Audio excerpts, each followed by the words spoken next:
Hello, everyone. I'm animator Stephen Brooks. I'm the RubberOnion, and you're listening to the RubberOnion Animation Podcast. It's been a while since I've done one of these solo introductions, so that must mean it's an interview episode. It is. On this episode, we're talking with... I am Signe Baumane. You're listening to RubberOnion. Keep rubbering, you bitches. Signe Baumane is an animator from Latvia who is now based right here in New York City and has a brand new project called My Love Affair with Marriage, which is a great title. Her Kickstarter campaign for the project ends this Friday, that's February 24th at 10:01 a.m. Eastern Time. So you should check out the link in this podcast post right now or go to kickstartmarriagefilm.com. That's all one word, kickstartmarriagefilm.com. If you remember, we talked about her previous movie, which was her first feature-length independent film, Rocks in My Pockets, back in episode 45, and we loved it. So it's great to get to talk to her. We were joined in the interview as well by her partner, Sturgis Warner. They both came over to the apartment, which actually makes this our first interview that we've done in person. Now, since we had 4 people in the room and my recorder only has 2 inputs at the moment, I think I can upgrade it, but it sounds a little bit different than some of our other episodes. Not to mention someone was doing some work in the building, so that was fun. We discussed the process of getting an independent animated film made, Kickstarter campaigns, using art to express emotions and philosophy, and making films from a woman's perspective. Join with me somewhere hidden in a dimly lit corner of the room is my friend, fellow animator, and co-host, Mr. Rob Yulfo. Now, before we get into the show, I want to remind you that if you're listening to this on the day that I upload it, I upload these on Wednesdays, today is February 22nd, and that is the date of our first ever live in-person show. This is true. If you're in the New York City area, we are going to be at Freddy's Bar in Park Slope, Brooklyn at 8:30 p.m., and we're going to recap all the awesome submissions to the animation battle in 2016. It's going to be a great time. It's our first ever live show, and I'm really excited about it. So I hope to see you all there. Speaking of the battle, the topic for February is Awkward Valentine, and you still have about a week to finish it for a chance to win a prize. Just make it 15 seconds or less and post your final to rubberonion.com/forum before February turns into March. If you want more information on the rules, check out the forum, as I said, and don't forget to tag what you do with #RubberOnionBattle. Another plug for my book, Tradigital Animate CC, which you can buy on Amazon using a short link in the margin of my website, or you can get it directly from the CRC Press website. That is my publisher. Again, that's Tradigital Animate CC. Special thanks to my patrons on Patreon. If you like this episode and other things, consider pledging there and supporting cool stuff like this. And a final reminder to check out Signe's Kickstarter campaign, which ends this Friday morning. That's February 24th. kickstartmarriagefilm.com. Check it out. Not of the good stuff. I want to say welcome to episode 179 of the RubberOnion Animation Podcast, and we're calling this one our Signe Baumane interview. One final note, there is cursing in this episode because we're adults. Just a reminder. Okay, enjoy.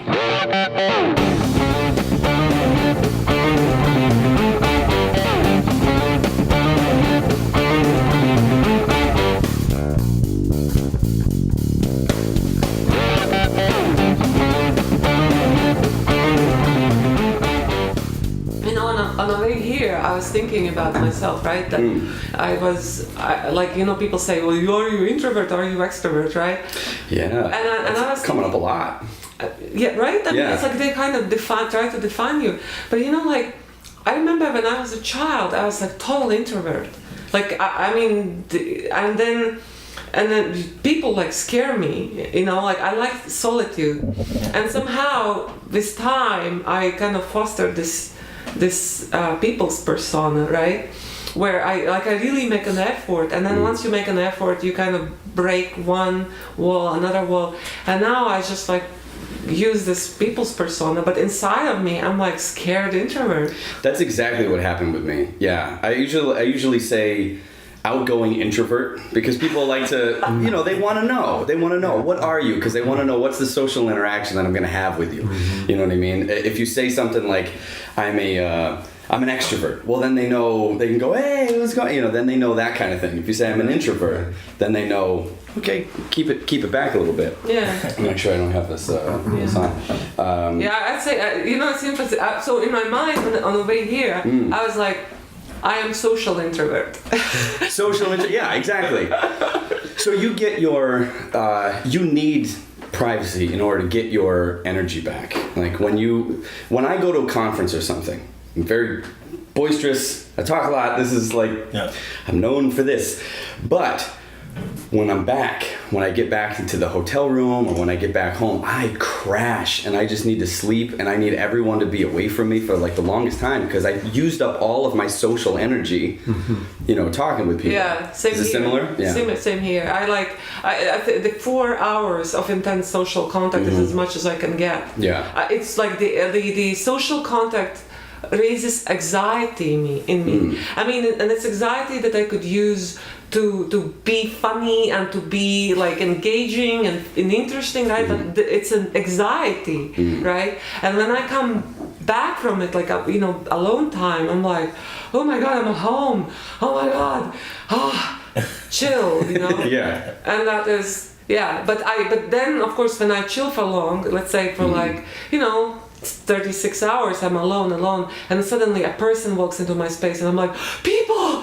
Yeah, isn't that funny? It's this double-edged sword. Like you need that social interaction, but it takes so much out of you. So it's this crazy balance back and forth. Yeah. Yeah.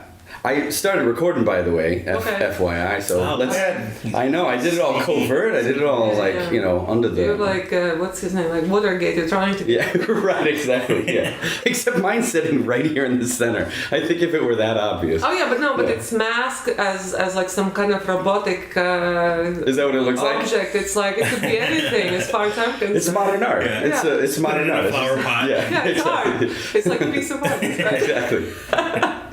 So we do kind of intros before we get into the interview anyway, like before we do in the show. But when I'm in it, usually I like to throw it to the person just to introduce themselves to kind of like get the general stuff out of the way. Well, my name is Signe Baumane and I'm an independent animator, and if you sense an accent, it means that I am from somewhere. As a true New Yorker, I should say, as a true American. Mm-hmm. Yeah. I am from somewhere else, and I'm originally from Latvia. And I lived also in Russia. So all these different experiences between the cultures, between the 3 cultures and between the 3 languages kind of informed who I am. And I am independent, and I'm proudly so. I use art or I use film as a form of self-expression and kind of present my point of view on the world. So that is a short form who I am. And we're joined with? I am Sturgis Warner, and we've been partners for many years. And I'm a theater guy. I do acting and directing and have done so for many, many years. And I'm support on her latest project and in many different aspects. But I like to think that I bring a sense of theater to our work and theater principles to our work, which I think goes a long way in terms of the long storytelling form. A lot of animators make shorts and they get very, very good with a short form, but the long form, the 90 minutes, how do you hold an audience for that length of time is a whole different challenge. And in theater, that's what I work with all the time. So we had already talked about Rocks in My Pockets on the show once before. We saw it at IFC Center, loved it. I think I reached out to you, and I think I told you that back a long time ago. 2014, yeah. Yeah, a couple of years ago. So this new one, the Kickstarter, which ends, is it Friday or? Friday, February 24th at 10:01 a.m. Oh, so really we should be pushing Thursday. We should be saying Thursday. It ends Thursday. Because it's morning on Friday. Yeah, it's morning Friday. But we do have a lot of support from early countries. Oh, sure. Yeah. Meaning, right now we have 670 something supporters, and it's a growing number. Sure. And a lot of them are coming overnight. Mm-hmm. So when we wake up, we're like, oh my God, we have another bunch. Yeah, I guess like 7 hours ahead in the world or so. It'd be 5 p.m. p.m. would be the end on Friday, so that's good. So the length, what was the runtime of Rocks in My Pockets, since we just kind of brought that up in the length? 88 minutes. 88 minutes, and the perspective length of this one, which the title of your newest project is? My Love Affair with Marriage. I love it. Great title. It's 90 minutes it's a work in progress time. So we are gearing towards 90 minutes. It could be, plus minus. Yeah. So Rocks in My Pocket started as 90 minutes. But then when we put it all together, it was 90 minutes, actually 93 minutes, including the credits. And we saw it was a little too long, so we cut it. It's very hard to cut finished animation, colored animation, but we had to do for the sake of the... So you have a lot of deleted scenes for it? About 7 minutes of deleted scenes, yeah. And that's probably put in one of the perks on the Kickstarter is... DVD, right, of Rocks in My Pockets with the extra, like a special, and that, I'm assuming the 7 minutes or so is on that? No, we decided, there was a discussion, and Sturgis had a very strong opinion. That's something. Sorry, I have to say this because there's two things. One, this is the first time that we've done something like this, but not in this particular apartment, like we did in the car, for instance, which is like this nice little We can go to contained space. Oh, it's too warm today for that. I mean, it's gonna get warm, but someone, I believe, either below us or above us, is putting up a painting, and I'm wondering if it's just gonna go boom, boom, boom, boom, boom on the audio. So, fun little preview. And we're doing a guerrilla style. We're talking about independent stuff, right? So you can't get any more independent. Yeah. How many knocks does it take to put an art up? Yeah, right, exactly. Several pieces. 7 pieces? How many? So the 7 minutes, what's on the DVD? DVD is kind of more, we have 2 versions of the film on DVD. Mm-hmm. One is, if you want to learn Latvian, there is a Latvian version, me speaking, telling the story in Latvian, right? With English subtitles, or French subtitles, or German subtitles in like 7 languages, right? So you can actually learn Latvian because it's very good diction, it's very, clear. And so that is how I spread Latvian around the world. But the other version is in English. So again, with all the subtitles, including Latvian, so you can learn English also. Did part of your funding for Rocks in My Pockets come from like a film board or something like that? Yeah, Latvian Keynote Center gave money, I think it was $20,000, through our Latvian co-producer called Lokomotiv Productions, Robert Svinovskis. And that went into the post-production and also translating the film in Latvian. Is it a similar process with this film? Similar funding? We are going to piece together funding from many sources, right? And Kickstarter is one of them. But we partnered up again with Lokomotiv Productions and Robert Svinovskis, so we could say the same partners. And it also is kind of assures us that this project will happen because it's a serious production company behind us, and hopefully Latvian Keynote Center also will get behind the project. But we do have to raise United States money in the United States, and record really good American actors. And so this is what we're running Kickstarter campaign for, to make this recording, which is a blueprint for the rest of the film. As you know, in animation you record a soundtrack first, so you can time the animation to the soundtrack. And so we had a choice, work with like non-SAG actors or SAG actors, and of course then Mathew Modine came on board, and he said, I love this project, and can we I would like to do anything, play a role. And we were like, oh my god, Mathew Modine, right? And so we started investigate possibilities of recording like actors, and since he's SAG, every other actor has to be SAG actor. We probably would have gone with SAG anyway, because we want to get really good actors. And I mean, not that there aren't really great non-SAG actors, but we have like 30 roles to fill. Sure. And we also want to get some other names or semi-names hooked onto the project too. which would help down the line with the marketing and everything else Right. too. But also, like, imagine what Mathew Modine would bring to the project, or like a really good actor. Yeah, I mean, recently he was in Stranger Things. Yes. Right? Didn't we just see him? And he Yeah. was the doctor, the father figure of Elle. We're right now talking to a few other name actors. We can't tell you, Sure. because we don't know. But so for us, this was really no-brainer. So, but the problem with SAG, because it's a union and they have very rigid rules, and we applied for it in August for their consideration for low budget contract, and they looked at it and for months and months and months, and they at the end they said, well, for animation projects we have only one kind of contract, and we are not gonna give you nothing more than that, just that contract, which means that we have to pay the same rates as Disney and Pixar, because that's the contract they have. Right. And that increases our budget or the cost of recording actors so much that we have to run the Kickstarter campaign. But at the same time, I feel this is exciting. This is exciting also for the backers to be part of this project.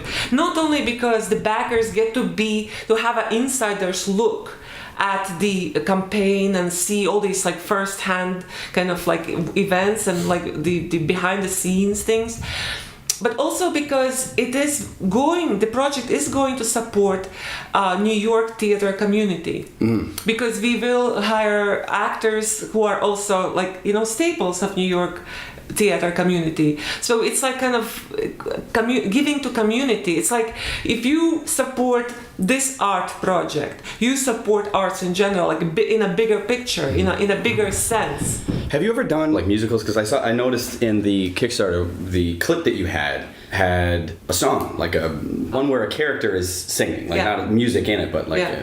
I love music. Although you would never tell, because I never listen to music. When I work, I don't listen to music, because to listen to music is so exhausting that like I can listen one song a day, and that's all I can do, because it exhausts me. It's like so intense. Because that's when I listen to music, I can do nothing else, right? Emotional. No, it's everything. It's like it takes a concentration. Yeah. So anyway. So I don't use music as white noise, as most people kind of use music for like claim a space. I'm here. Right. This is my music. This is my space. Yeah. Or like block out some bad thoughts and just like think about nothing. That's what people use music for. I use music to listen, to hear it. So for me, music is a very intense experience. So I love music. And so when we worked with Christian Sensini, the composer who did the music for Rocks in My Pockets, we thought he did amazing job. Yeah. Like honestly, it's mind-blowing music. And we also, by working with him, we felt that sky is the limit for this guy. He can do anything. So when we started to work on writing the script, and all that, the music, some kind of like song started to seep into the script, right? And I was like, well, we could hire, the very famous songwriter who wrote, "Oops, I Did It Again." I actually his name, but I actually recently saw something about him. He is a Swedish miracle. Yeah, he writes all these crazy big for some reason pop hits. the name eludes me right now, but I know what you're talking about though. There's a whole video about him, like showing just the number of number one hits that he's been behind, and they're completely different songs. I know. So anyway, I was like, when you dream up a new project, you say how high I can go, right? And you say, this is what I want, right? And Sturgis said to me, why would you work with a guy who you never worked with when we know for sure Christian Sensini is the best composer in the world? Yeah. I was like, oh, that totally makes sense. But it's also, the songs are used for a very specific reason. It's not a musical movie per se. It's that we have set of 4 characters, which you can talk about, who do all the singing except for that one girl in the clip. But she's also later in that clip backed up by these 4 singing characters. So they're the only ones who do the singing. The main characters don't ever break out into song. Okay. Yeah. So it's different in that sense, that there are these 4 characters who only express themselves through song, and you can talk about them a little bit if you want. Well, you know, in my love affair is marriage, right? The basic storyline, like in a very, very simple way. I mean, my pitch for the film is I created a lot of short films about sex, and I created one feature film about depression. And in my new film, I want to combine the two, sex and depression. So I'm making a film about marriage. Yeah. So that Great is my pitch. kind of Great elevator pitch. my elevator pitch. But now, when people say, "So what's the storyline? Like, where is the drama in this?" Right? I mean, sex and depression is already drama, right? So the other pitch is that in this film, biology, which is a character, and romantic love, represented by 4 singing characters, they fight over who is going to control the life and love life of this one young woman, Zelma, who keeps falling in love and getting married. So that is the character biology, and the 4 singing characters, we call them mythology sirens. They are kind of trying to pull and push that person, where we as human beings, as people going through life, we are grounded by our biology, and by who we are, by chemical makeup of our brains and all that, and the neuroscience of whatever is going on inside. But we also are lured into some life decisions by these songs that we hear on radio, like, "Oh, wouldn't it be cool? You know, oh, this is really cool." And so there's some kind of mythology going around love and relationships that we buy into, whereas the biology kind of crashes these like delusions.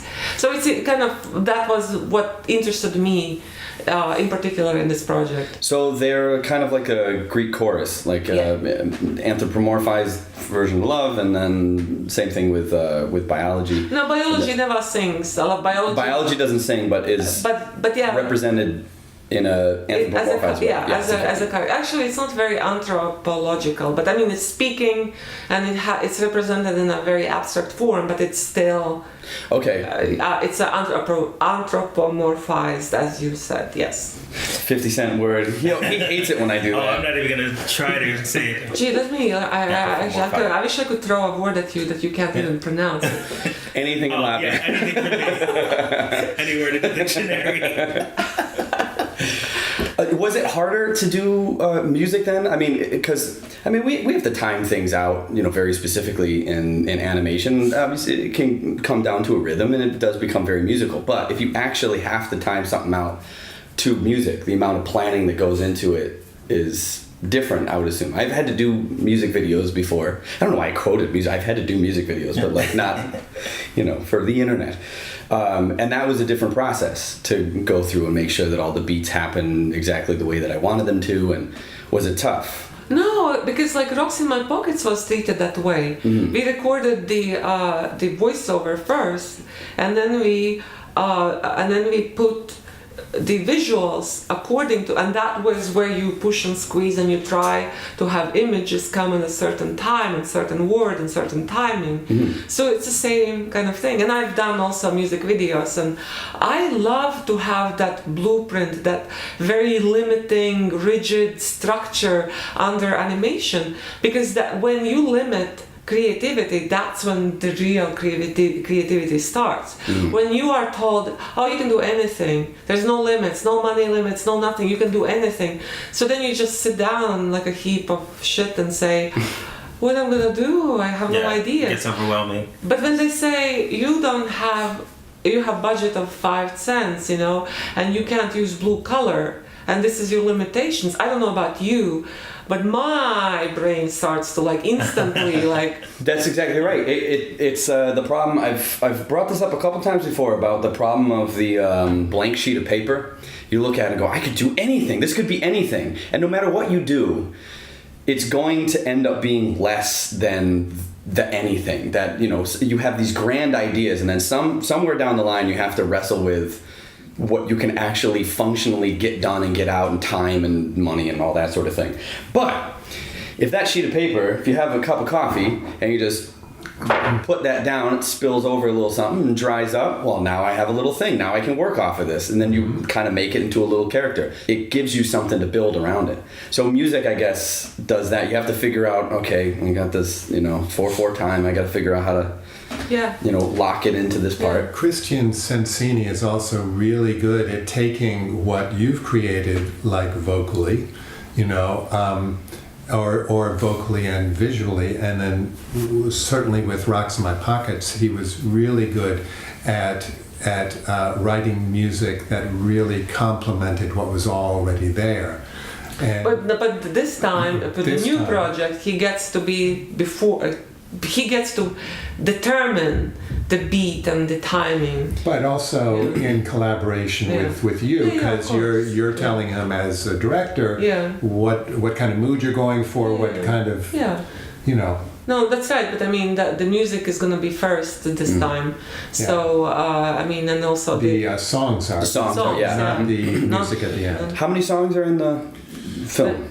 Well, it's 23, but it's not 23 songs. A lot of them are just very, very short, 10 seconds worth of singing or backing up. So we say there's 23 songs or musical interludes sung by these 4 characters. Okay, so it is a lot like in a musical where you have kind of a like a 10-second interstitial going from one to the other. It's kind of wrapping up one scene. No, not necessarily. It might just be encouraging another character who's actually speaking, backing them up with 5 seconds of song. Right. For example, like the main character's mother starts telling when the main character is like bleeding for the first time, she has menarche, and the mother comes in and says, "Now you are a woman," and these 4 sirens show up behind the mother and start to harmonize, la la, and so suddenly her very grounded speech becomes elevated and different, right? So she says, "You're a woman. Your purpose of life is to get married and birth children," and it's this like message of the sirens. And you have to fall in love with the right man, and sirens go like, oh, la, la, la, la. So that is what is the musical music meaning of the music. It's sort of using music in a dramatic sense to heighten various points that are made by either these 4 characters or them backing up another character and reinforcing what they're saying as absolute truth and absolute, Is there a reason behind the 4, the number 4? Well, we struggled with 4 or 3. I feel that the 4 is a better number. It's just as simple as that. I know, because with harmonies. The quartet. It's a quartet, So they have to harmonize in a certain way. So I felt strongly it was 4, but we were debating about like decreasing it to 3 because it's cheaper. Is that really why? Well, cost is. But also, I mean, the harmonies that Christian wrote for the clip, which you didn't see the part of the song which has the harmonies on it. They're pretty exciting. I mean, what he, and we didn't know how he was going to be with harmonies, but they're complex musically and simple at the same time. Sure. And pretty amazing. It's not just standard, Yeah, it's not distracting harmony. It's you can follow this, because sometimes it will harmony sometimes in a song. That's right. No, it's actually really works. Yeah. But it's complicated. Mm-hmm. Like the singers have to work it to get it. It's not as simple. Yeah. I mean, I'm not a real musical person, but it's not a. Well, he's a very sophisticated composer, so let's say that, So. The process of making it, I mean, now this is, okay, so Rocks in My Pockets was your first feature, right? Yeah. So now the second time around, and that was a Kickstarter as well. You did a Kickstarter for we raised a little bit over $50,000 for the post-production. Right. For Rocks in My Pockets. So that was 800 backers, which is amazing. So now this second time around, this second feature film, are you finding it like you're taking the information that you learned this time around and plugging it in here, or is this different film, different process? Like, what have you learned and brought over? And is it easier? Well, I wouldn't say it's easier, because I think that when I finished Rocks in My Pockets, I saw where I could have been, I saw where it could have been better or different, Sure. But it was like a seed that starts like, it's like you can't grow, parsley out of oak seed, meaning it's gonna be what it is in a seed, and the seed is the script, the idea, the initial way how it was written. So I decided to do a different seed, so I wanted to try something new, because I don't want to make the same film. I don't want to make the same Rocks in My Pockets over and over and over. So this project, the way how it happened, right, the way how it spilled out, 30 speaking characters, that's a lot, yeah. right? And it's like, and now having good name actors, raise money for SAG contracts, that's a lot. So what I want to say, yeah, I learned a lot with Rocks in My Pockets, but the new project is more ambitious. It's definitely much more different. And so there is like new learning curve. There's like new things that are challenges, that. But the thing is, the whole point, I think, of an artist's life is to be challenged with something that you don't know how to do. Right? Yeah. And you don't want to be, as an artist, be safe and comfortable. You have to challenge yourself and say, I want to enter this dark room where I don't know what's going to happen. Are you using more of the... Well, you had a question about real sets. Actually. Oh, yeah. I love the real set background. It reminds me of the early Popeye stuff, where it's the cell animation on top of realistic background sets. Are you using more sets like that in this project? Yeah, that is, I was Rocks in My Pockets, because of the first time and did that kind of process. So it was, we learned a bunch of things, and I feel that technique, that particular technique, is so full of possibilities, of cinematic possibilities, that we haven't even scratched the surface with Rocks in My Pockets. So in My Love Affair with Marriage, we want to try something even more. We want to push that technique to what else it could do. There's more to it. Yeah. And I'm particularly attracted to this technique because it is very cinematographic. It makes it to look like a cinema, where I feel like a lot of 2D animation is kind of stuck on this fake cinema attempts, where people try to do these cinematographic panoramas and zooms with the help of After Effects, and it's like it looks beautiful and wonderful, but it's not quite doing this thing. And I love cinema. I don't know, there is something in me craving for that three-dimensional interaction with the background, where things happen in a space that they don't quite happen in a 2D animation, Yeah, it kind of reminds me of, do you remember, did you make dioramas as a kid, in the little shoebox, and make, you know what I mean? And it was, I would make a desk or something, Mary Curie or something. I'd make a little desk and I'd make it out of clay, but then the actual character I would draw and cut it out and then put her in there. Yeah. So it was very much in that way. That's kind of the flashback I get. Yeah. So I get this to me, it becomes very grounded, but also very nostalgic. That idea of a real set and then hand-drawn stuff inside it. The sets I would never call real. They're photographed. Yeah, they're photographed. Yeah. Photographs but the sets are made out of paper mache and wood and kind of, they're not detailed realism. But they're practical. Practical effects. Yes, a room is a room. Yeah. But the walls will be, covered in plaster and painted over in a particular way. And the sets tend to go for the essence of a place rather than the detail of a place. You don't see 100 different props in or sconces on the walls or It's interesting that you said nostalgia, right? That is kind of an interesting word, because both films are Rocks in My Pockets and My Love Affair with Marriage, they're placed in the past rather than in the current stream of events. And through the past, it examines the current events, the current, what is happening. Because it's finished, it's done, right?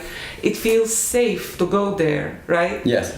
And so it's sweet to I don't know about you guys, but when I go before bed, when I am like right now, I'm so stressed out because of the Kickstarter campaign, and I can't take my mind away from the day events.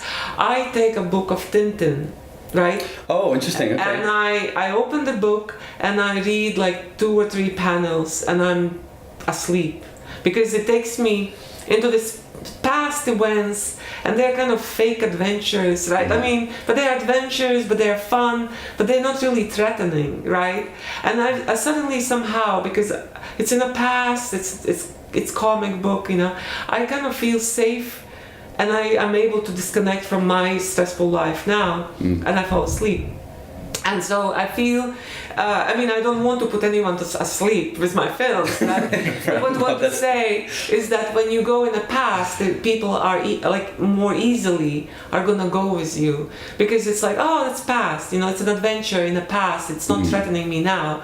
But when they return back, when they come back, it's like, oh, I learned something from that past about me now, about me today. So that is the idea. So we actually, I put a call out for some questions. We had a question. Usually I save it for the end, but it kind of comes up now. Elizabeth Honer, she was asking about the process of making Rocks in My Pockets, and did you learn anything, or did you have to fight through your depression, your emotional fortitude in the process of making the film about your experience with depression? It's a good question. And the answer is very layered because it took 4 years to make. Yeah. And so there were all these things that happened internally and externally. But for example, one of the hardest things for me to do was when I was writing the script, and we were collaborating with Sturgis. Sturgis was kind of like where I would come to Sturgis with my written pages, and he would say, now, what about this, what about that, right? And so when I wrote the script, or I was nearing the end, he said to me, you have to write about how it feels, how the depression feels from inside. And I said, no, I will not. And because first, I think that it's boring for other people. Like I hate this self-pity in the movies, like that thing, Yeah. I just don't like that. I don't find it particularly interesting or dramatic. That's one thing, right? The second thing is that when you try to write about something, you have to step into it, right? Yeah. Once you step into it, you feel it. It's the same how you start thinking about food, right? You get hungry. You start thinking about sex, you get horny. When you start thinking about depression, you get depressed. I don't know about you guys, but I do, right? So I don't want to go there. I just don't. And Sturgis said to me, well, if you don't write that, then there is no script. Because he said if that script is just gonna be trash, right? Because what you're writing about all these other people and all that and this and that, but I want to know, he says, I never experienced depression, he said, I want to know how it feels. And if you don't write it, there is no script. So when you're presented that kind of choice, you go home and you say, okay, all right, so how does it really feel? And I had to go there. And it was really hard. It was so hard, and I got depressed, and I observed myself as I was depressed, and I was writing it down. And that is the central part of the film. And a lot of people, actually some people even walk out of that part because it's too hard to watch, right? Because again, they connect with that too deeply, right? Yeah. But a lot of people say, well, that thing that I never knew how it feels, it suddenly enlightened me. So that is the center of the film, and that was the hardest thing. And then I had to read it, right? I had to present it, I had to perform it. Oh, the narration. The narration. Yeah, right. And I could not read through it. I was breaking down. I was crying. And then we presented this script, like a test reading, in front of 30 people, you know, my friends and like their friends. They came to my loft and they sat down, and I was reading to them to see if it works, what the feedback is, what to cut out, what to leave, what's interesting, what's not. That's very essential before you start the film. And I got to that part and I broke down, like I couldn't speak, I was choking, I was weeping, I had to walk away. And Sturgis even thought briefly that he would have to finish reading the script, right? But you know, I came around and I finished it, and I was like, God, how am I gonna do this in recording room? You don't really see it displayed like that. I mean, with depression, it just seems more like you see commercial ads for it, and you're people walking in the park with a happy face and like, here's how to cure it. So seeing it like in a film like that, I think is very important for people because you don't see it often. It was also a good hook too, because I think you had mentioned that like the log line was funny film about depression, and there are funny parts in it, but it's not all funny. And I think that like right in the beginning, I remember watching it, and right in the beginning when you were talking about, I think it was ways that you were thinking about suicide, and you said things like, yeah, but I don't want to do that because you shit and you piss yourself, and you were saying these things that if you're talking about suicide, you're talking about depression, you right from the beginning just go, let's just lay this all on the table, not to make it more lofty and dramatic. It was more like, this is who I am and this is the way that I think about it. So there were like funny parts of it. You know, you're talking about grounding visually, but thematically, it was also very grounding. That, I think, is the part that connected when we were talking about depression afterward and talking about anything that's emotional. Because you put your personality into it. Right. You've been married twice? Yes. You do something similar in this film, going through the different, or is it not autobiographical? Oh, it is. I'm not supposed to say it's autobiographical because the people will sue me, right? One of my exes is already after me. Inspired by true events. Inspired by true events, yes. One of the exes is very happy, but also because I'm not going to narrate this new film, My Love Affair with Marriage. It's not going to have my voice, so. It is going to be a little bit removed, but still the writing is my personality. It is exactly what I think, exactly how I reflect on the events, and it has that also point of view from inside of what happens in this woman's head while these events are unfolding, or you know how. So it's kind of like tidbit of sex. My short's about sex from a woman's point of view, except it's a little bit more complex and sophisticated. So, I mean, tidbit of sex is just a stand-up comedy. You know? Right, sure. But when you have an ex or something, sometimes you go through that process of, you know, once you've let it settled in, you have almost like an autopsy on your relationship. Like, what happened here exactly? Had you done that already, or was that something that you went through in the process of? You know, when you get, for example, with my first ex, right? Yeah. It was a long relationship, and you know, it was not a very successful relationship, but we definitely tried, right? And then you wonder why it wasn't successful and why these things happen. And so, as you get older, you always have a different points of view, like, oh, this is the why. And then 5 years pass, and you say, no, this is why it didn't work out, right? Right. It's a layers and layers of why it was wrong, you know. But you know, when I was writing the script, right, it was one challenge. We talked about challenge, writing the script for Rocks in My Pockets. But for this script was a big challenge for me, because it's very easy to caricature someone who has addiction, right? Because addiction is kind of, in some ways, comical. Meaning like a shallowly comical, because a person who is addicted is like urge, satisfaction, and not much in between, right? And the things that they're willing to do to get the satisfaction are soon get very old, right? So how you dramatize this relationship with a person who has addiction, and how do you create sympathy, because this person soon extols the audience's sympathy. Like, meaning it's like, well, why would you care? It does the same thing over and over, right? You've already seen that 100 times. So for me, the challenge was how to write this character, my ex, in a very sympathetic way where you really feel for him. And then you see the terrible things that he does, but you still feel for him. And that was like, for me, I started to research. I was like, well, why did he do these things, right? And I started to look deeper and deeper. Like I read neuroscience and psychology on all these things. And suddenly it was like, oh my God, of whatever circumstances in his life, and it is presented in a film, right? That's what formed him, and that's what informed his choices, right?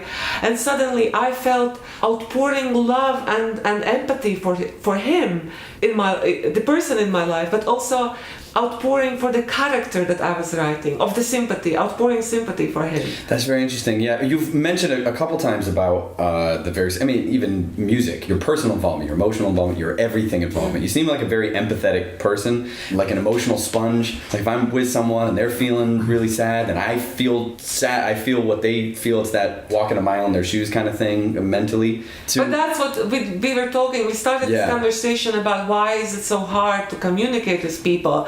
Because of that. Because when you are with other people, you feel not only your pain, you feel everyone's pain. Right. They're in it. And now you are kind of jumping into it and you're like, okay, I kind of feel this, but now I need some time to figure out this thing that I feel. It's almost like I get a little information and then I need to go away and process it and then come back and give it back. Like a little program or something. Just give a little piece of this feeling and then I go and I process it and I come back. But it's taxing. It's emotionally taxing.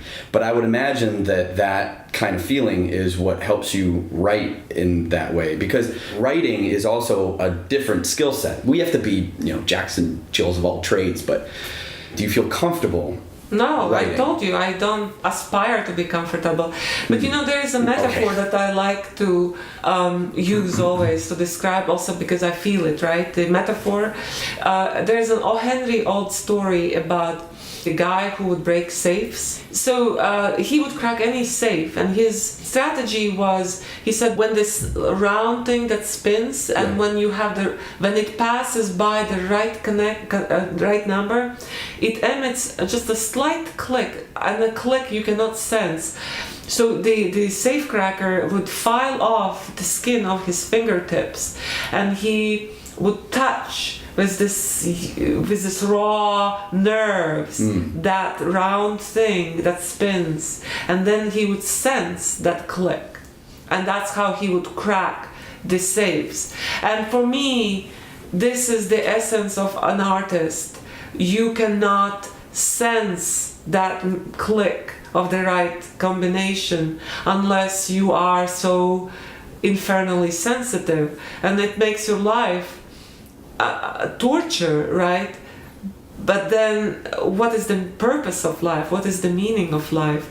And I had decided for me that my purpose or my meaning of life is to connect with other people and present them with what I hear and sense, right? Yeah, like, that's a wonderful metaphor.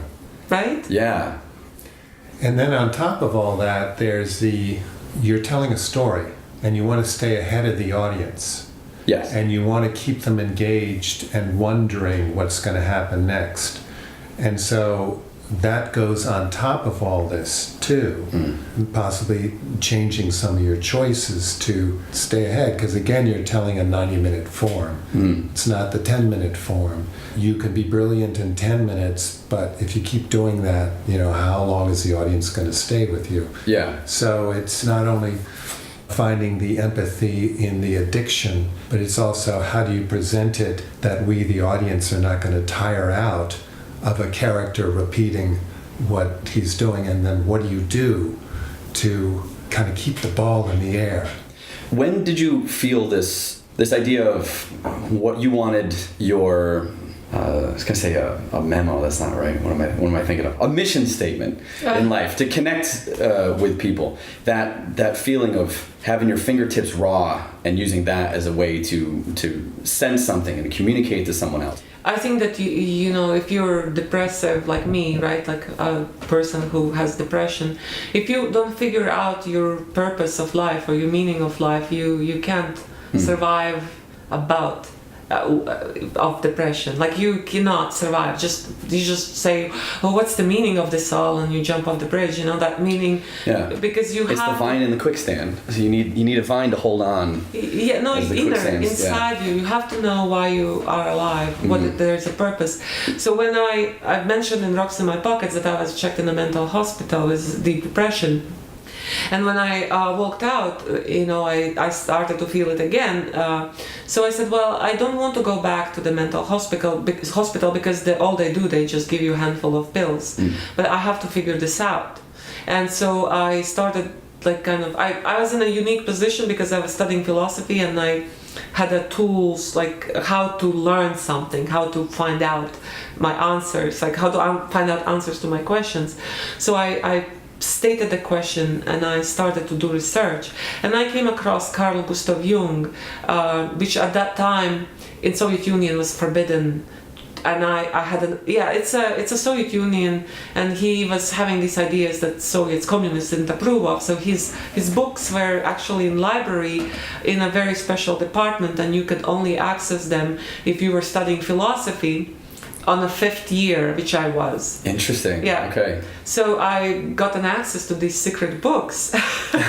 I had the privilege, and I was reading them, and I couldn't understand everything, and I was also had to read people who interpreted him, because his language sometimes is very complicated and complex, But it was the deepest influence on the way how I see the world, and I always say that Carl Gustav Jung saved my life, and now he's discredited and people laugh at him and all that, but for me to this day I say he saved my life. Because he said whatever, he has a very complicated, interesting way of looking at the world, and I can't present it here in 5 seconds. Yeah. But one of the things how he made me to look at my life as we are coming from the past into the future, right? And your life as an isolated life is a pearl on the string of the pearl strings, right? And all the pearls before you and after you, they're beautiful pearls. And if you don't fulfill your task of your life, if you don't pursue your purpose of your life, then it's going to be empty. If you kill yourself, this space is not going to fill up with other pearl. It's going to be empty. So you have to follow to what is your purpose of life. And somewhere around that time, I discovered animation. And when was this? Around, when I was 22 or 20, Okay. Yeah. That's where it all came together, because when I discovered animation, I was like, oh my God. When I do this kind of storyboards and the stories, and everything, the whole world steps away from me, and the focus gets sharp and deep, and I feel this high, but not high from drugs, but just this happiness. And I was like, well, that is my purpose, because that is, how air bubbles, push you up when you are a log, so you don't go down the river, you are floating the river. And I always have this thing, don't go against your happiness, right? Yeah. I mean, that doing drugs will make you happy or high for 3 hours, but temporary, but when you're truly happy, then you should pursue that. And so I said, I'm not gonna fight this. I'm going to go with these air bubbles pushing me up rather than trying to fight them and go down, right? So I said, I'm going to pursue what makes me happy, and I went as animation. And as you know, animation is a difficult beast. Yeah. It's a love that punishes you, but also rewards you. It's funny that way, because I was actually wondering, what was it about animation in particular that you were drawn to, that in that time when you're getting a Jungian outlook on life and things are coming together, and then you found animation and something clicked. What was it about animation in particular that clicked with you as opposed to any other form of I don't art know, that or is a expression? very good question, but let me tell you what exactly happened. When I was studying philosophy, I was a writer since I was 8. I was published writer since I was 14. Oh, okay. And I went to study philosophy, right? And all the time when I'm doing all this writing and studying and all that, you sit down at the table to write something, and after 15 minutes you're like, what's in the fridge, you know, like, or like, what's outside, like, Right. where's the dog, you know, where's the fun, right? Yeah. And so, and then I keep seeing these people who are obsessive. Like, I had a friend in university who was studying philosophy so hard that she got scurvy because she just wouldn't eat. Oh my goodness. Yeah, she wouldn't eat. Like, she was persisting on these pills that you put in the water, and that they would like fill you up, right? Satiate, but they wouldn't give you nourishment. So there was no C vitamin, right? She didn't eat vegetables, nothing. She was like, oh my God, I have to study so much. I don't have time to eat. I hate eating. It distracts me from studying. And I was like, oh my God, I wish some activity would take away me from being hungry all the time, right? Because food is like my favorite thing in the world, right? I was like, if anything could take me away from, you know, thoughts about food and sex and going for a walk, you know, that would be it. It's a very interesting trilogy there, like a triad: food, sex, and going for a walk. That's a very nice day. Food, sex, and going for a walk. Sorry. Yeah, go ahead. that's a perfect day. Sturgis, let's go home.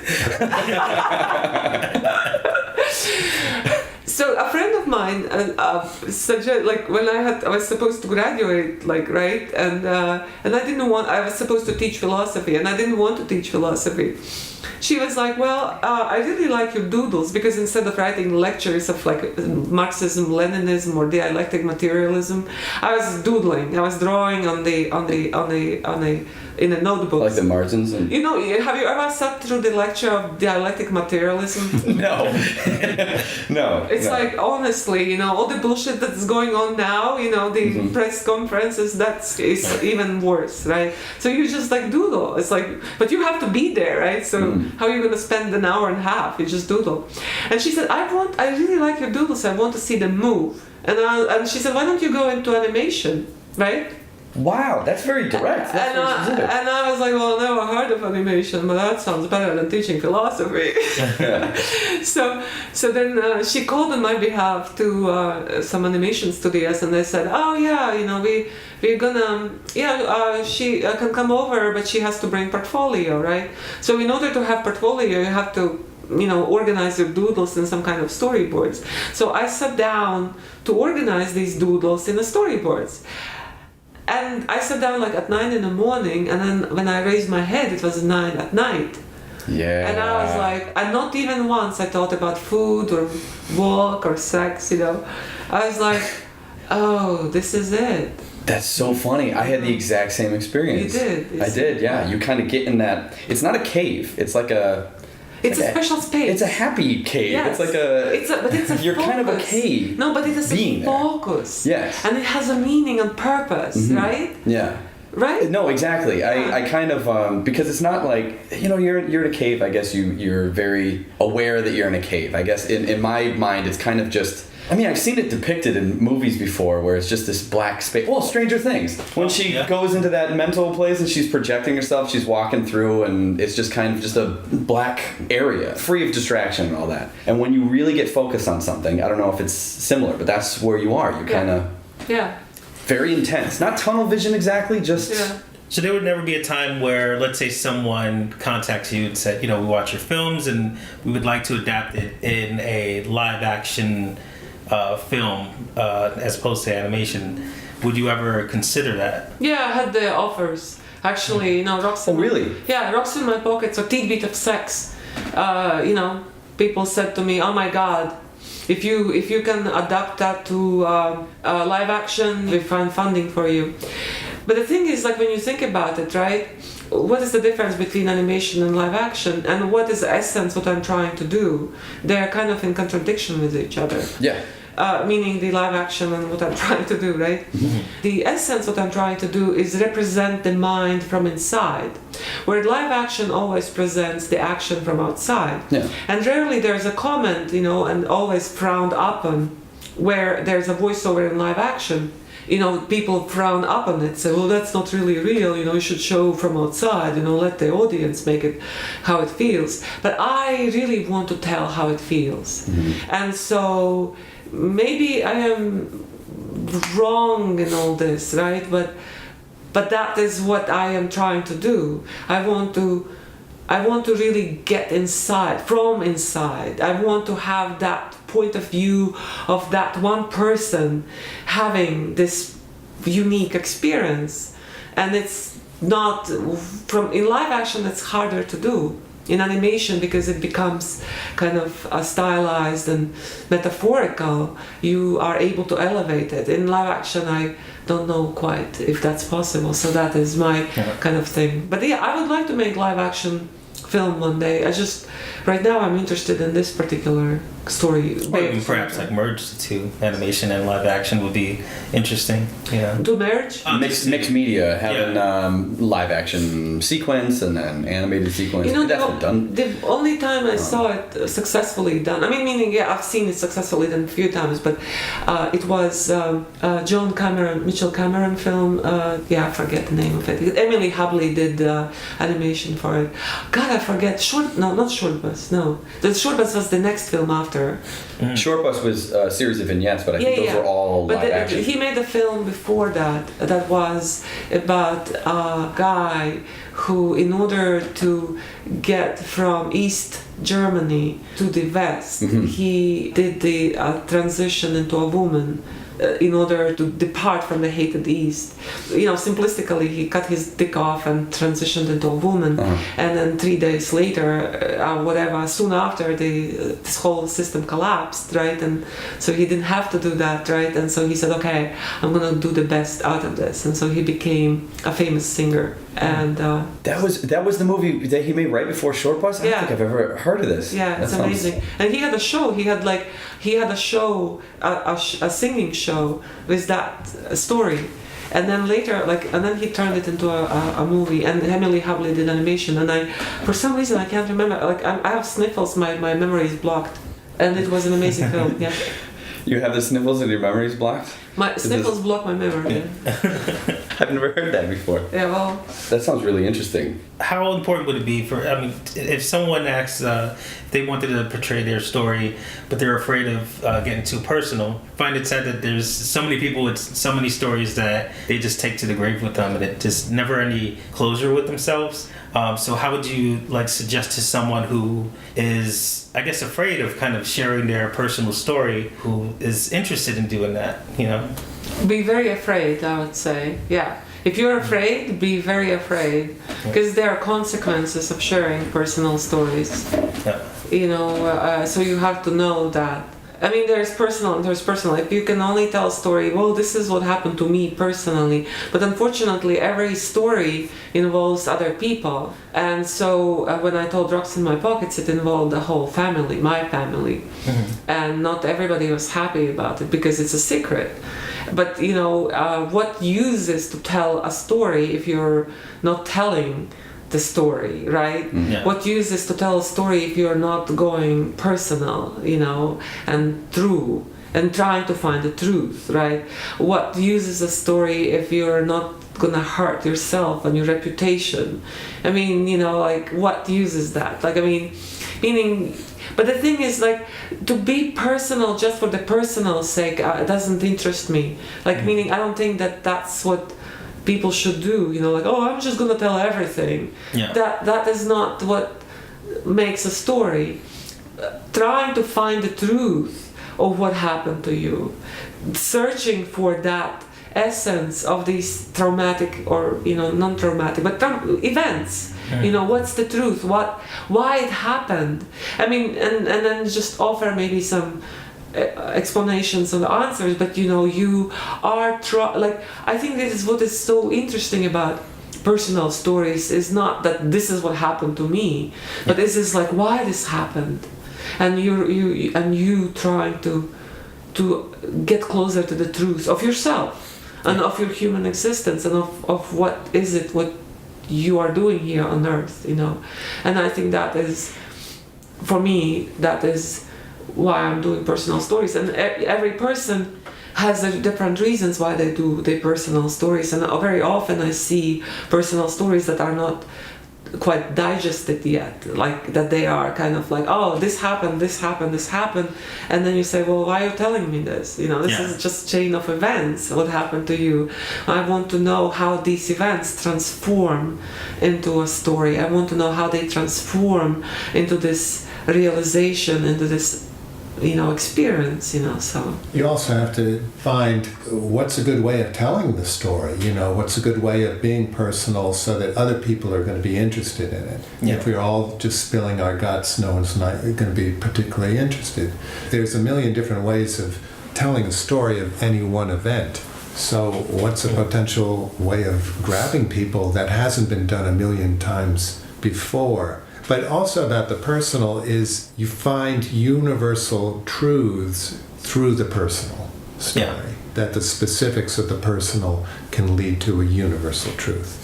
You got some funding from, I forget the name of it. It's not Women in Animation, but it was... Women Make Movies is a fiscal sponsor, yeah. Yeah. So I was going to ask about, because we've talked a little bit about representation on the higher end in the studios, directors and producers and things like that, as far as women and men. I wonder if you feel like there's more opportunity for women filmmakers as an independent. I don't mean to make you speak for like all women filmmakers, but... No, the thing is that the Women Make Movies is a great organization and they help women filmmakers. It's a tool, It doesn't really solve your major problem. It's like financing or any of that. It just helps you you can use it as a tool to access to some of the benefits. Mm-hmm. I feel that women in anime or directors, women directors, they have so much uphill to walk for many reasons, right? Because there are so many historical, psychological and other reasons why there's less women directors than men that in film, so I can't even start this subject, because it's a lot. But I don't really feel that women are in a better place, because I see my other fellow women, not animators but directors, like live action documentary and animation directors, and it's all like we're fighting over freaking bones. I see, you say like women in film and television, or women make movies. It's all we're talking about fucking bones. We don't talk about even like lean flesh or fat or any of that. It's fucking bones, and everybody is just like jealously guarding their little whatever. It's not easy to be on the freaking margins of industry. And as a director in animation, a female director in animation, I'm like double marginalized. Yeah. I'm not gonna say there's this big group of women directors who get together on every month, right? And I went there a couple of times. And I walk in and everybody is like, well, we're live action directors, we're documentary directors, and who are you? And I'm like, well, I'm an animation director. Oh, like animation? Can you do animation for free for me? And that never stops. And I was like, I went there a couple of times and I got the same thing, and they don't look at me seriously. And I was like, I don't need to take that space. I mean, someone else can take that space and be successfully integrated with these people, but I don't, right? So I stopped going there because I'm marginalized.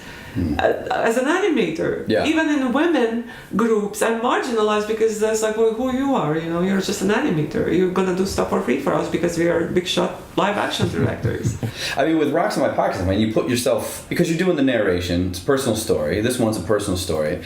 Independent filmmaking, you can put more of yourself into it. I mean, I've seen film where it's the director happens to be a woman, but the story that she's telling doesn't really have any specific attachment to her. Catherine Bigelow, one of the big examples. There you go. We were just talking about it yesterday. Yeah. It's like if you are a woman and you want to break in the freaking film industry, you have to direct stories about men. And even better if you direct about war and some like supercharged male stories. That's right, she did the Hurt Locker. Yeah, I mean, she won an Oscar for it, and I'm so happy for her. Her picture getting the Oscar is on my wall. She's a hero. Yeah. But But what upsets me is that that's what it takes for a woman to break in the freaking film industry. If you make a film about women, you better be a man. Maybe there's this is like a deeper question about studios versus independent, being able to tell your own stories and and I wonder how distribution works on that, but I'm not sure if I can find the correct question. But Catherine Bigelow's an interesting one too, because once she did the Hurt Locker, I didn't know that she had directed Point Break with Keanu Reeves and Patrick Swayze about surfers. Yeah. You put a lot of yourself in there. Auteur would be the word, right? It's your vision, it's your story, and as an independent filmmaker, as an independent animator, as a woman director, I guess you have more autonomy, but do you feel you have more options as an independent, or is it still that uphill climb? No, I don't really feel I have more options.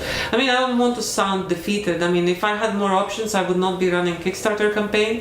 Sure. Because that's the freaking hardest thing to do. Really, it's killing. I'm not gonna say anything bad about Kickstarter because you're running campaign, but it's very hard. It's very difficult. Everyone we talk to is runs a campaign. You are humiliated on an hourly basis, right? And we are doing it because that's our only option. I don't know what else is there. I don't know. We applied for grants. Now they're going to shut down the NEA, National Endowment for the Arts. And then all the funding, the grant funding is scarce. We miraculously, my love affair with marriage got a NISCA, New York State Council on the Arts grant, right? Well, that's a miracle, right? But then all the others, like yesterday we got rejection from Tribeca Institute. They said, well, we had 250 submissions. We could only select 2 projects. Sorry, your project didn't make it.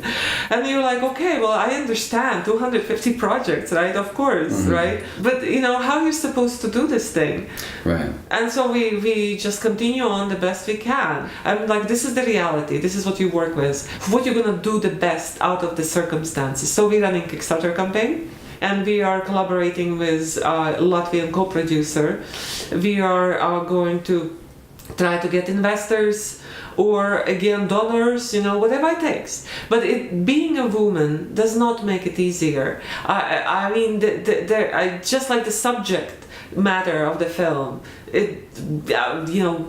woman, marriage, love, from woman's point of view, doesn't make it easy. When people say sex sells, right? That's saying sex sells. So I make the film Tidbit of Sex, about sex from woman's point of view, where I talk about how it feels to be a woman and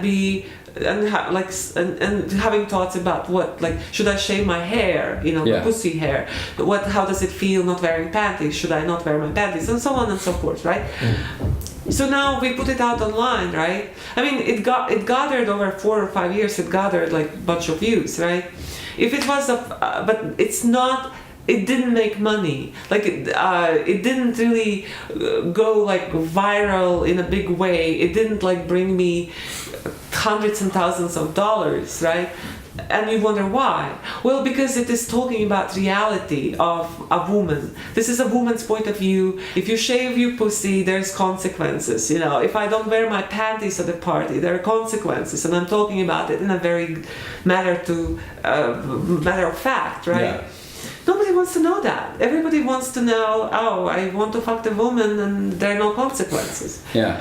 Well, a few people want to know that. It garnered views. But, mass appeal, that sex sells thing. Yeah. Yeah, I know what you mean. So the same as with any other project I do is because it has that very strange specific voice, right? That it doesn't have this mass fantasy, Yeah. So it just has a very kind of, I'm not putting my projects down. I think they're very important. Otherwise I wouldn't do them, right? Of course. But it's not it's a mainstream phenomenon. So what I'm saying, it is not easier to make films as a woman. People see more of a selective audience kind of thing instead of for everyone. I think it takes a very special person to really understand, let's say, Rocks in My Pockets. It went to over 150 film festivals. It had a distribution in United States, and it's still showing at some special events, So it got a huge audience for a small film like that. So there is an audience for the film. Yeah. But it's just, we're talking about the early stages, who is going to believe in your project, who is going to put their money in it. Right. And we have now, on the Kickstarter, Kickstarter, we say, who likes this film? Whatever it is, just support us, like give us your support, your vote for the film. Yeah, it's an all or nothing campaign. You mentioned that, but it's different than, because we've had people come on, and sometimes it gets a little confused what Indiegogo is and what Kickstarter is. And Kickstarter is, if it gets funded, then it gets funded. Like if you meet your goal, then it gets funded. If it doesn't, that's it. The campaign's kind of over from there. You mentioned the video, but we do kind of usually say this, that even like $1, you're talking about like a vote, like even time. The more backers you have, the more, what do they call it, social proofing, like the number, as it keeps going up, people feel more confident. Like, look at how many people are backing this. Even if it's just, if the money isn't the same, more people will, snowball effect. So. And also the people who are supporting it, right? Like even $1, you subscribe to the updates, Right. And we just keep in touch, That's just like it's a ticket of keeping in touch. I'm not saying that you should pledge only $1, but no, of course, but it's something, because there's a barrier sometimes to someone going, I don't know, and the time limit being a month, someone be like, well, maybe not that well off this month, but anything helps. It's a vote. Yeah, exactly. It's a vote. It's a vote. You're saying, I vote for this project, and however you vote, whatever you pledge is, it doesn't matter. You're voting for it. What's your favorite tier that you set up? What's your favorite amount that gives? Bless you. That was the quietest sneeze I think I've ever seen. I trained myself. Because at each level you give out different perks with the amount of money. Like if you put in $5 or $10 or whatever. Which one's your personal favorite? Oh my God, my personal favorite. I have two personal favorites, and my personal favorite is not doing anything. Like it's least favorite. It is $75 pledge, which is we would have printed out like real cards, love cards that you could give to your lover. 5 of them, 5 different cards. Like you say, you want to write your lover like a note, right? Like I love you, leave on her refrigerator or his refrigerator. There's a card for you. We send it out to you, And there's like a bunch of other things come along with that pledge. Right? Yeah, everything before the... And that is unique pledge, that is unique tier. That's all you get. You get the, what do you get? You get the download of the film, you get a bunch of other things, you get 25 downloadable cards, but you get 5 printed out cards, and you can give it to your lovers. So that is for some reason least popular. The most popular and my favorite also is the one, it's called love card. You know how they say woman card? When you pull out your woman card, or like what? Oh, okay, Like you say, play the woman card. Yeah, they say, can you take out the bucket of the garbage? And you say, oh, honey, I'm so weak today. I have my period. So that's when you have pull out your woman card, right? So now there's a card that is love card.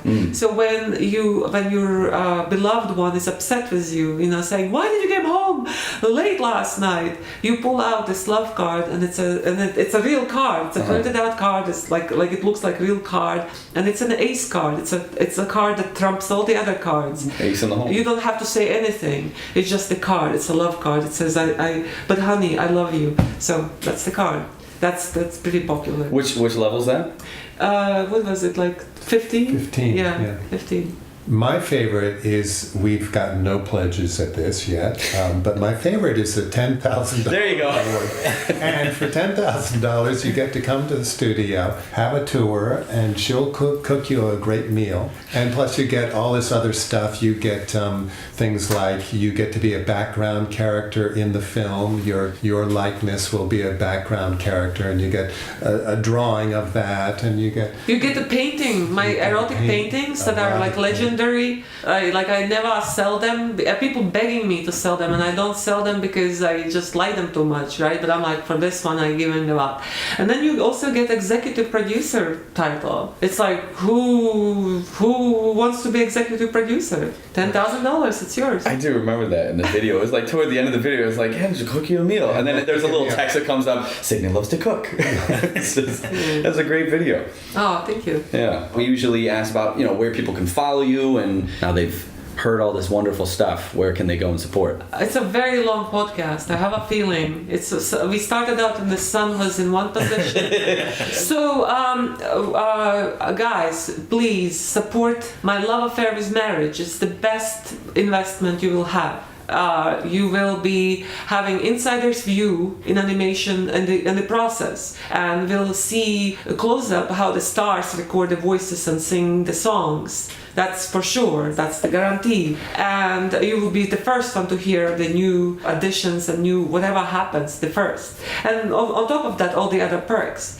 You can find the Kickstarter campaign on a link. We have a short link. It's called kickstartmarriagefilm.com. And when you type it into Google, it comes up. So that's where you see the video, you look at all the rewards, you make your pledge, and we live happily ever after. Honestly, that is the promise. And what's the link again? Kickstartmarriagefilm.com. And we'll have that link and all of the ones like the social media stuff on the podcast page when it's there, and share it before it comes up on Thursday. We'll reshare on Facebook and things. Yeah, the film has My Love Affair with Marriage has a Facebook page. Right now, of course, it's all like about Kickstarter and our backers and thank you backers and that. Once the campaign is over, and campaign is over on Friday, February 24th at 10:01 a.m. New York time. Mm-hmm. We're going to take the breath because we are really exhausted right now. And then we're gonna go back to the Facebook page and start out fun things that we do. It's an interactive page. Very often I ask what like in Rocks in My Pockets page, I ask what your mood is, and I would illustrate the mood. Here I'm gonna ask about love relationships and illustrate like insights, the people insights. So I really love interpreting like concepts. You give me like some challenge. Like say blue sun. It's a challenge. How I'm gonna illustrate a blue sun. I love that. I want to say thank you so much for coming over and having the interview. Our first in person. I think it's more fun in person. Yeah. Oh, it's so much better in person. It really is. And that'll do it for this episode of the Rubber Animation Podcast. But wait, there's more. I don't know why I said it like that, but I have to tell you to give me money at patreon.com/RubberOnion, and that'll help me to continue to make cool stuff like this and other things like animated shorts, tutorials, etc. But you could support me for free. Just hop on over to iTunes, search RubberOnion, that's one word, RubberOnion, and give this podcast a review because it really helps. Thank you so much to Signe Baumane and Sturgis Warner for coming over to this noisy apartment and talking with Rob and I. Please go check out her Kickstarter campaign. The link is in the podcast post to this episode, but you can also type in the short link. Again, that is kickstartmarriagefilm.com. It ends this Friday, February 24th at 10:01 a.m. Eastern Time. Check it out, kickstartmarriagefilm.com. And thanks to my co-host, Mr. Rob Yulfo, for being in the room. I'm kidding, but he does get nervous on interviews still, and it's kind of adorable. Follow him at Rob Yulfo most places, but he's Anthrax Yulfo on YouTube. And Stephen Brooks, how about you? Well, thank you, my impression of Rob. I'm Stephen Brooks. I'm the Rubber Onion. You can follow me at Rubber Onion everywhere, like Twitter, Facebook, YouTube, Tumblr, Google+, Newgrounds, SoundCloud, and Instagram. One more plug for the live show that's happening today. That's Wednesday, February 22nd in Park Slope, Brooklyn. We will be at Freddy's Bar at 8:30 p.m. We're having a show that's highlighting all your awesome submissions for 2016's Rubber Onion Animation Battle. You can order my animation textbook, Tradigital Animate CC, right now. Look for the link in the sidebar of my website. It's also on the CRC Press website, as well as a little website called Amazon. If you'd like to support Rubber Onion, consider becoming a patron on patreon.com/RubberOnion. If you'd like to support me without giving me money, rate and review us on iTunes, as well as our new Google Play podcast app. But for all things Rubber Onion, head over to RubberOnion.com, check out the forum, and sign up for the newsletter to keep updated on all this cool stuff we're doing, like live shows. That's a thing now. Very excited. Thank you for listening. If you like it, subscribe, tell your friends about it, and don't forget to say hi. Bye.